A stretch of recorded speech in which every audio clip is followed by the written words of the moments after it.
We're officially on day 5, and oh baby, there's some big developments happening. We have the Premier of Quebec, François Legault, saying, there's only one candidate at the moment who has a legitimate and constructive policy around immigration, which is very important to Quebecers.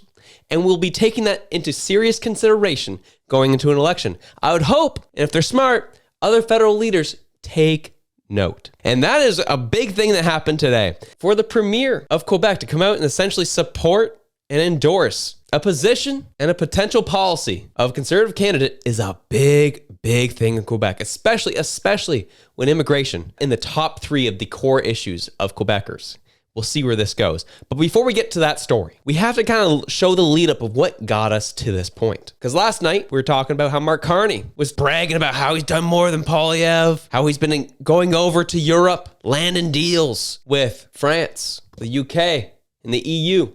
He said it himself, and everyone started cheering. Yeah, Mark Carney's the man. He's the man. Screw America. We're going to break the dependence. Screw America. And then, after that happened, 1 a.m. Eastern time, Donald Trump took exception. But before we get into it, please take the time to like and subscribe and share this with those in your life and those who are around you. If you find it valuable, it'd be super appreciated. Because what we've learned are us YouTubers and independent media are in a battle with the mainstream media and the false narratives that they're trying to push for their masters. And so it's going to be the power of the people versus the powers of the man who are trying to control what you see, control how you feel. So it'd be much appreciated if you could go ahead and like and share. Let's get into it. If the European Union works with Canada in order to do economic harm to the USA, large-scale tariffs, far larger than currently planned, will be placed on them both in order to protect the best friend that each of those 2 countries has ever had. That's a big warning coming from Donald Trump. He sees what's going on. First off, we know Donald Trump hates globalists, so he hates Mark Carney and he hates the liberals. And he says, all right, you guys do anything funny, trying to screw us over? Well, guess what? It's going to get real bad for both of you now. Donald Trump's not a huge fan of the EU and really not a huge fan of Mark Carney. And for him to utter this as a threat, saying, yeah, I know it's not just about securing deals. You guys are likely up to something that's going to try and screw us over, so I'm going to put it out the shot right now. You do anything that tries to screw with our economy, our way of life, our people, well, you're going to get it twice as bad. And this is a warning to Canada, especially to Canadian voters. Your support for Carney is supporting more chaos and more hostility from the United States because he's not a great negotiator and he's not operating in good faith. We saw it, we covered it last week where talks were starting to come about Canada potentially joining the EU, which on its face is essentially the same thing as being annexed by the United States. You're essentially becoming a province of the EU is essentially how that ends up working. So you're going to become part of the EU that's across the pond, or you're going to join the United States.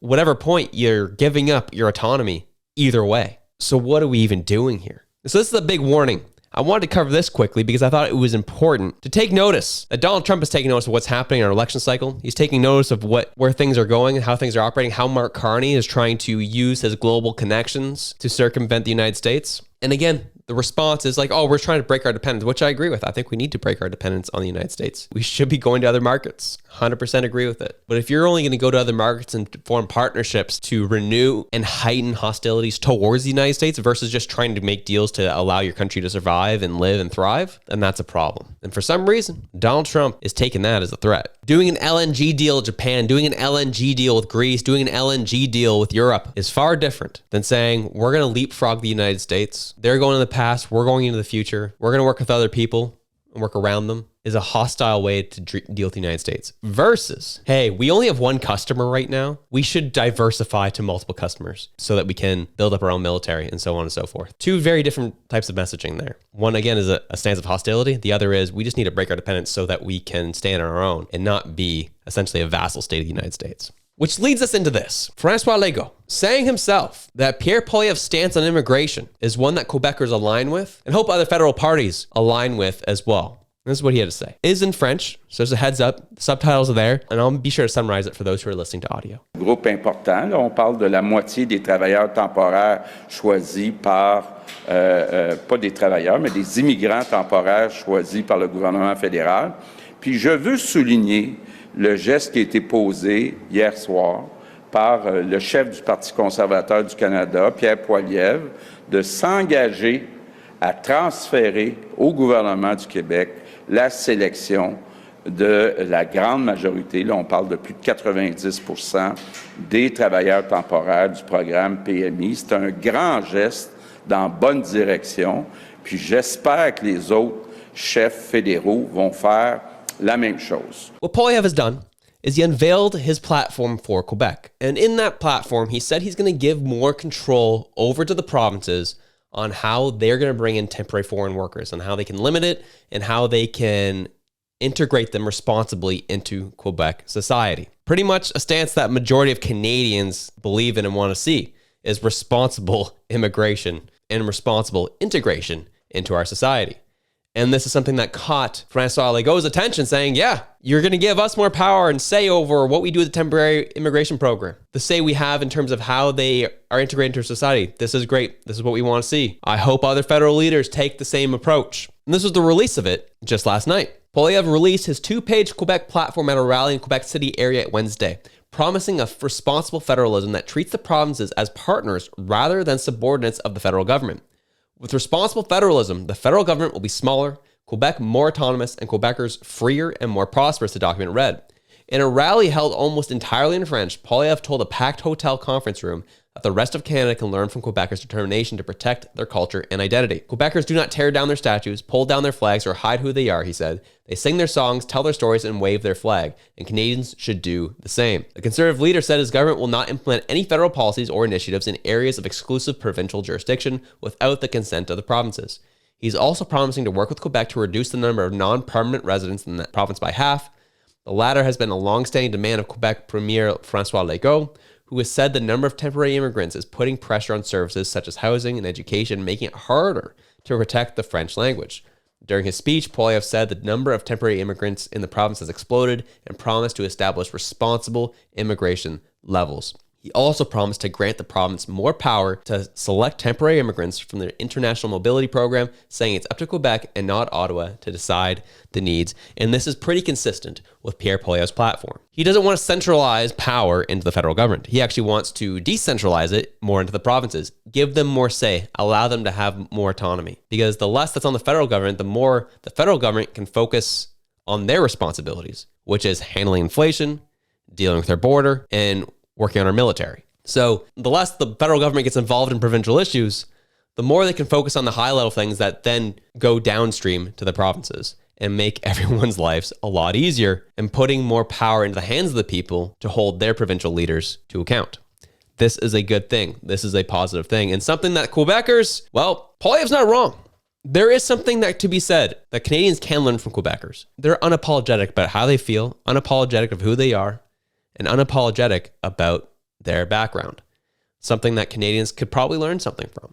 I would agree with that. But here on this day 5, we have Pierre Poilievre announcing some big things for TFSA accounts. He says, introducing the Canada First TFSA top-up. A new Conservative government will let you put an extra $5,000 a year into your TFSA for investments in Canada. This is a big thing because right now the current contribution room for 2024 and 2025 was $7,000. So an extra $5,000 on top of that brings you up to $12,000. This is a big thing, especially for working class Canadians. And it's a big thing for our economy.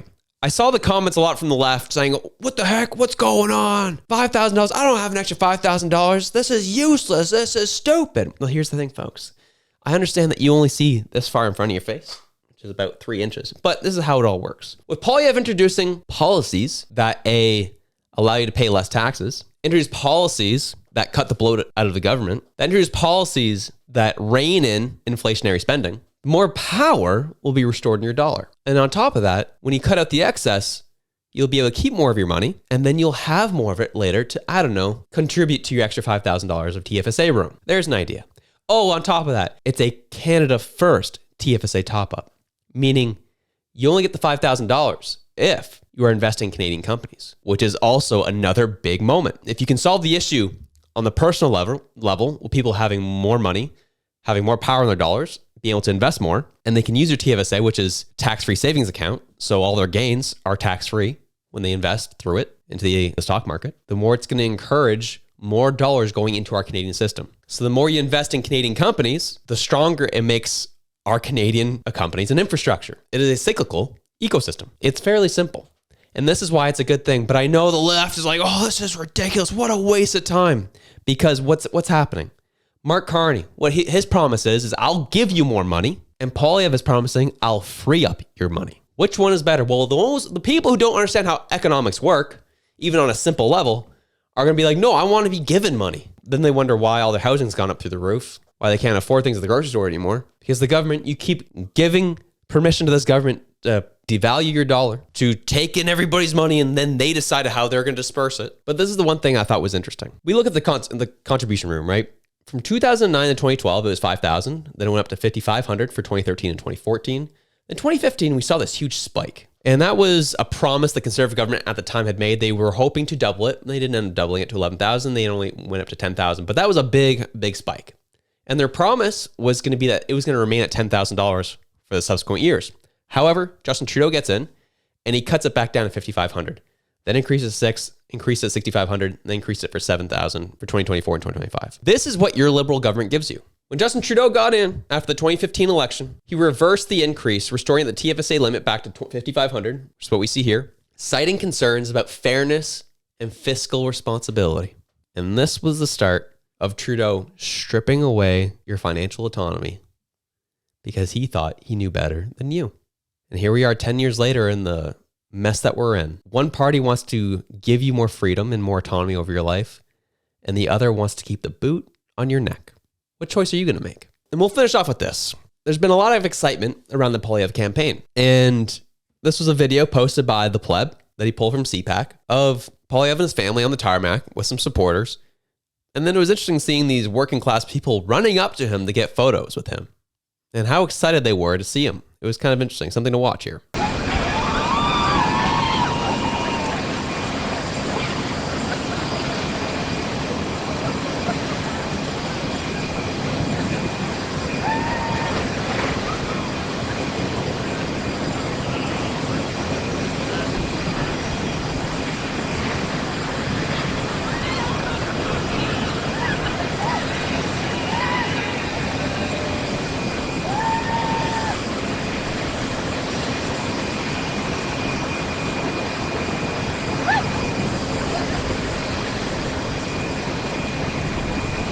So you can say what you want about the polls, you can say what you want about Carney and all this, but the excitement around the Poilievre campaign is undeniable, coming from all swaths of life. And we've seen it from the different aspects of data, of who's voting Liberal and who's voting Conservative.